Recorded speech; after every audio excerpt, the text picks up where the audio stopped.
మెదక్ జిల్లా రామాయంపేటలో గుర్తు తెలియని దుండగులు అంబేద్కర్ విగ్రహం ధ్వంసం చేశారు. వెంకటాపూర్ గ్రామంలో విగ్రహాన్ని ధ్వంసం చేయడంతో దుండగులను అరెస్టు చేయాలంటూ దళిత సంఘాల ఆందోళన కార్యక్రమం చేపట్టారు. గత 2 నెలలుగా అంబేద్కర్ విగ్రహం ఏర్పాటు విషయంలో దళిత సంఘాలు అగ్రవర్ణాలకు మధ్య వివాదం నెలకొంది.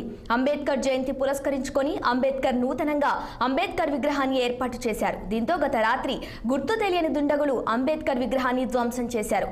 విషయం తెలుసుకున్న దళితులు రామాయంపేట దౌలతాబాద్ రహదారిపై ముళ్ల కంచెలు అడ్డువేసి 3 గంటలు కొనసాగిన రాస్తారోకో నిర్వహించారు. దీంతో వాహనాలు ఎక్కడికక్కడే ఆగిపోయి ప్రయాణికులు తీవ్ర ఇబ్బందులు ఎదుర్కొన్నారు.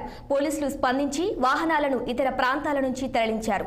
దళిత సంఘాలకు నచ్చజెప్పి రాస్తారోకో విరమించే ప్రయత్నం చేశారు. దీంతో పోలీసులకు దళిత సంఘాలకు మధ్య వాగ్వాదం చోటు చేసుకుంది. అగ్రవర్ణాలకు పోలీసులు వత్తాసు పలుకుతున్నారంటూ ఆందోళనకారులు ఆగ్రహం వ్యక్తం చేశారు. విగ్రహం ధ్వంసం చేసిన వారిని అరెస్టు చేసే వరకు రాస్తారోకో విరమించమని వారు హెచ్చరించారు.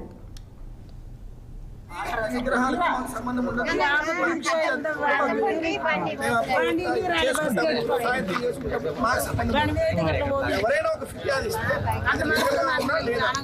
చట్ట ప్రకారం ఉందా లేదా దాని వరకు యాక్షన్ తీసుకోవాలి. వాళ్ళు ఎవరో పిటిషన్ ఇచ్చారు కేసు కానీ దాన్ని మళ్ళీ మాట్లాడదాం అని చెప్పి అందరిని పిలిచాము. మీకు తెలియని విషయం ఏంటంటే ఎంఆర్ఓని ఎంపీడీఓని అందరూ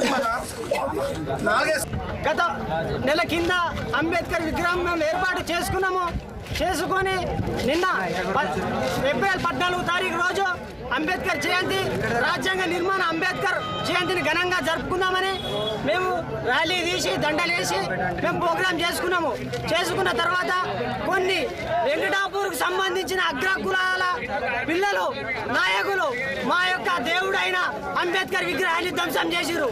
రాజ్యాంగం రచించబడాలి, అంబేద్కర్ కు న్యాయం జరగాలి, లేదా మేము ఏ ఉద్యమానికైనా రెడీ, మాకు న్యాయం జరగాలి. లేదంటే మా దళితుల పట్ల మా మాదిగల పట్ల ఎవరైతే వివక్ష చూపిస్తున్నారో వాళ్ళను వెంటనే తక్షణ చర్యలు తీసుకోవాలని ఈ పోలీస్ విభాగాన్ని